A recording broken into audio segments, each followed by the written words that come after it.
పహల్గాం ఉగ్రదాడిలో అమాయకులు ప్రాణాలు కోల్పోవడంతో భారతీయులంతా కన్నింటి పర్యంతమయ్యారు. 26 మందిని పొట్టన పెట్టుకున్న ఉగ్రవాదులను ఊరికే వదలొద్దంటూ దేశమంతా డిమాండ్ చేసింది. ఉగ్రవాదులపై కాశ్మీర్ నుంచి దేశంలోని ప్రతి మూలలోనూ ఆగ్రహం వ్యక్తమవుతోంది. అయితే గతంలో ఎన్నడూ లేని విధంగా కాశ్మీరులు కూడా ఉగ్రవాదానికి వ్యతిరేకంగా నిరసనలు తెలిపారు. స్వచ్ఛందంగా తమ దుకాణాలను మూసేశారు. ఉగ్రవాదానికి వ్యతిరేకంగా నినాదించారు. కాశ్మీర్లో ఉగ్ర దాడులపై భారత ప్రభుత్వం సీరియస్గా స్పందించింది.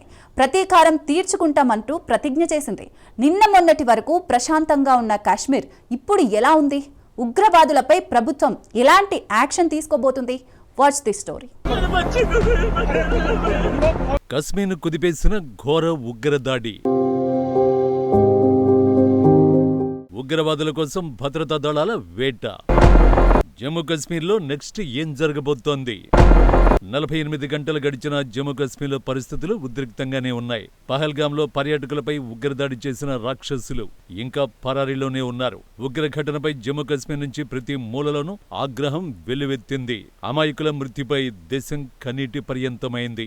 ఉగ్రముఖల్ని వారి వెనుక ఉన్న రాక్షస శక్తుల్ని అంతం చేయాలంటూ ప్రతి భారతీయుడు డిమాండ్ చేస్తున్నాడు. భారత నాయకత్వం సైతం బలమైన యాక్షన్తో ప్రతీకారం తీర్చుకోవడానికి సిద్ధమవుతోంది. ప్రధాని మోడీ 23న ఉదయం ఢిల్లీకి తిరిగొచ్చారు. ఆయన అధికారిక పర్యటన నిమిత్తం సౌదీ అరేబియా ఆర్థిక రాజధాని జడ్డాలో ఉన్నారు. ఉగ్రదాడి కారణంగా ఆయన తన పర్యటనను మధ్యలోనే ముగించుకుని తిరిగి దేశానికి వచ్చేశారు. విమానాశ్రయంలోనే ప్రధానమంత్రి ఉగ్రదాడిపై సమీక్షించారు. ఈ సమావేశంలో భారతీయ భద్రతా సలహాదారు అజిత్ దోవల్, విదేశీ వ్యవహారాల శాఖ మంత్రి ఎస్ జయశంకర్, విదేశాంగ శాఖ కార్యదర్శి విక్రమ్ మిస్త్రీ వంటి కీలక అధికారులతో ప్రధాని చర్చించారు. ఆ సమయంలో హోంశాఖ మంత్రి అమిత్ షా కశ్మీర్లో ఉన్నారు. ఆయన భద్రతా దళాలు జమ్మూ కశ్మీర్ ప్రభుత్వంతో చర్చలు జరిపారు. అనంతరం బాధిత కుటుంబాలను కలిశారు. అదే సమయంలో భారత రక్షణ శాఖ మంత్రి ఓ ప్రకటన విడుదల చేశారు. आप जानते हैं कल पहलगाम में धर्म को निशाना बनाते हुए आतंकवादियों द्वारा किए गए कायरतापूर्ण हमले में हमारे देश ने अनेक निर्दोष नागरिकों को खोया है। ऐसी हरकतों का जिम्मेदार और इसके जिम्मेदार लोगों को आने वाले कुछ ही समय में जोरदार तरीके से नजर आएगा। मैं देशवासियों को आश्वस्त करना चाहता हूं। పెహల్గాంలో అమాయకులను లక్ష్యంగా చేసుకుని ఉగ్రవాదులు రాక్షస చర్యకు పాల్పడినట్టు రాజ్నాథ్ సింగ్ తెలిపారు. ఈ దాడికి పాల్పడిన ఉగ్రముఖపై త్వరలో భారీ స్పష్టమైన ప్రతీకారం తీర్చుకుంటామని దేశానికి భరోసా ఇస్తున్నట్టు రాజ్నాథ్ తెలిపారు. అనంతరం జమ్మూ కశ్మీర్లో భద్రతపై సిసిఎస్ సమావేశం జరిగింది. సిసిఎస్ అంటే the cabinet committee on security. భద్రతా విషయాలపై అత్యున్నత నిర్ణయం తీసుకునే సంస్థ. ప్రధానమంత్రి అధ్యక్షతన జరిగిన ఈ సమావేశానికి హోంశాఖతో సహా కీలక మంత్రులు హాజరయ్యారు. జమ్మూ కశ్మీర్ క్షేత్రస్థాయి పరిస్థితులపై చర్చించారు. కశ్మీర్లో భద్రతా దళాల ఆపరేషన్లు కొనసాగుతున్నాయి. అనుమానితుల స్కెచ్లు విడుదల చేశారు. 7 ఉగ్రవాదులు ఈ దాడిలో పాల్గొన్నట్టు నివేదికలు వెల్లడించాయి. ఈ 7గురిలో 4 లేదా 5 పాకిస్తాన్ నుంచి వచ్చినట్టు తెలుస్తోంది. మిగిలిన వారు స్థానికులుగా భద్రతా బలగాలు భావిస్తున్నాయి. ఈ ఉగ్రవాదుల కోసం 3 భద్రతా దళాలు వేటను ప్రారంభించాయి. జమ్మూ కశ్మీర్ పోలీసులు, సైన్యం, సెంట్రల్ పారామిలిటరీ ఫోర్స్, సిఆర్పిఎఫ్ ఉగ్ర గాలింపును ప్రారంభించాయి. ఉగ్రవాదులు పక్క ప్లాన్తోనే దాడికి దిగినట్టు నివేదికలు చెబుతున్నాయి. సైనిక దుస్తులో వచ్చిన ఉగ్రవాదుల వద్ద శక్తివంతమైన AK-47 అమెరికన్ ఆయుధం M4 వంటి అసాల్ట్ రైఫిల్స్ ఉన్నట్టు తెలుస్తోంది.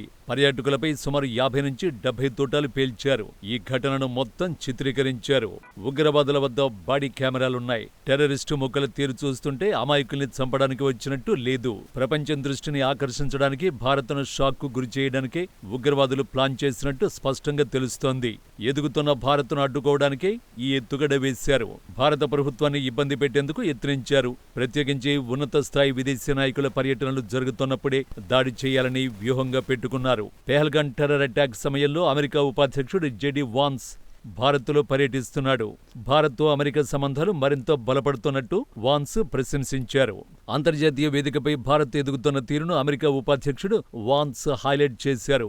భారత్ ఎదుగుదలకు బ్రేకులు వేయాలని ఉగ్రవాదులు కుట్రలు పన్నారు. అంతేకాదు కశ్మీర్ ఆర్థికంగా బలపడటాన్ని అడ్డుకోవడానికి యత్నించారు. ఆర్టికల్ 370 రద్దు చేసి జమ్మూ కశ్మీర్ ప్రత్యేక హోదాను కేంద్రం తొలగించింది. ఆ తరువాతే కేంద్రపాలిత ప్రాంతానికి కొత్త ఊపొచ్చింది.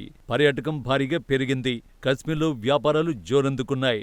ఇప్పుడు అవన్నీ ఆగిపోయాయి. ప్రస్తుతం హిమాలయ ప్రాంతం మూతపడింది. 35 ఏళ్లలో ఇలా జరగడం ఇదే తొలిసారి. అయితే ఈసారి ప్రత్యేకత ఏమిటంటే కాశ్మీరీ ప్రజలే స్వయంగా తమ వ్యాపారాలు మూసివేశారు. రోడ్లన్నీ నిర్మానుష్యంగా మారాయి. పాఠశాలలు, పెట్రోల్ పంపులు మూతపడ్డాయి. కశ్మీరీలు శాంతియుతంగా నిరసనలు తెలిపారు.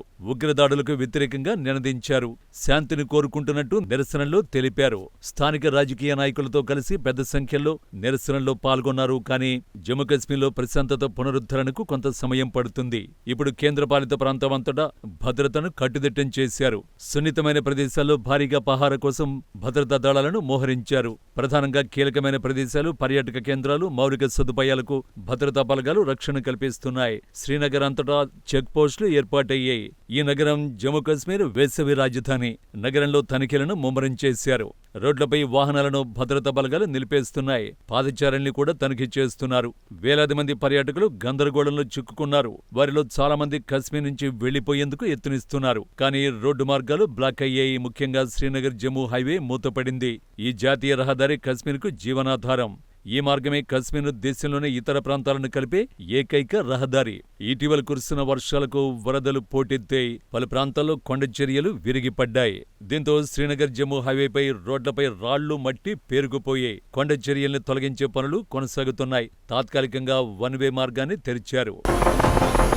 ఈ రోడ్డు మార్గం మూసుకుపోవడంతో పర్యాటకులు వెళ్లిపోయేందుకు కేవలం 2 ఆప్షన్లే ఉన్నాయి. వారంతా రైలులో తమ గమ్యస్థానాలకు ప్రయాణించే అవకాశం ఉంది. కశ్మీర్లో చిక్కుకుపోయిన పర్యాటకుల కోసం ప్రత్యేక రైలు సర్వీసులు ప్రారంభమయ్యాయి. మరొక ఆప్షన్ విమాన ప్రయాణం. ప్రముఖ విమానయాన సంస్థలు శ్రీనగర్కు ప్రత్యేక ఫ్లైట్లు నడుపుతున్నాయి. అది కూడా ప్రభుత్వం నుంచి ఆదేశాలు అందిన తర్వాతే ప్రారంభించాయి.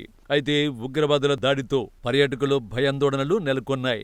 వెంటనే కశ్మీర్ను వీడి వెళ్లిపోవాలని చాలా మంది యత్నించారు. ఇలాంటి దారుణమైన సమయాల్లో కూడా ఎయిర్లైన్స్ తమ బుద్ధి చూపించుకున్నాయి. ఈ గందరగోళాన్ని క్యాష్ చేసుకోవడానికి ప్రయత్నించాయి. ఉన్నట్టుండి ప్రయాణికులు టికెట్లను పెద్ద ఎత్తున బుక్ చేసుకుంటూ ఉండడంతో ధరలు భారీగా పెంచేశాయి. సాధారణంగా దేశంలోని మెట్రో నగరాల నుంచి శ్రీనగర్కు 7,000 రూపాయల లోపు టికెట్ ధర ఉంటుంది. ఇది సగటు ధర మాత్రమే. కానీ ఉగ్రదాడి జరిగిన తర్వాత ఉన్నట్టుండి ఎయిర్లైన్స్ టికెట్ల ధరల్ని ఏకంగా 65,000 రూపాయలకు పెంచేశాయి. సింపుల్ గా చెప్పాలంటే సగటు ధర కంటే 9 రెట్లు ఎక్కువగా పెంచేశారు. ప్రభుత్వం మొట్టికాయలు వేయడంతో విమానయాన సంస్థలు దిగొచ్చాయి. ఇప్పుడు శ్రీనగర్ నుంచి మెట్రో నగరాలకు టికెట్లను 14,000 రూపాయలకు కుదించాయి. మొత్తంగా కశ్మీర్ను మళ్లీ రణరంగంలా మార్చాలని, అక్కడి అభివృద్ధిని అడ్డుకోవాలని ఉగ్రవాదులు కోరుకుంటున్నారు. ఇప్పుడు ఉగ్రవాదుల రాక్షస దాడికి ఢిల్లీ ఎలాంటి యాక్షన్కు దిగుతుంది అన్నదే భారతీయులందరి మదిలో మెదులుతున్న ప్రశ్న. సో ఉగ్రవాదులపై భారత్ తీసుకునే చర్యలపైనే సర్వత్రా ఉత్కంఠ నెలకొంది. కశ్మీర్లో నెక్స్ట్ ఏం జరుగుతుందోనని దేశమంతా ఎదురుచూస్తోంది.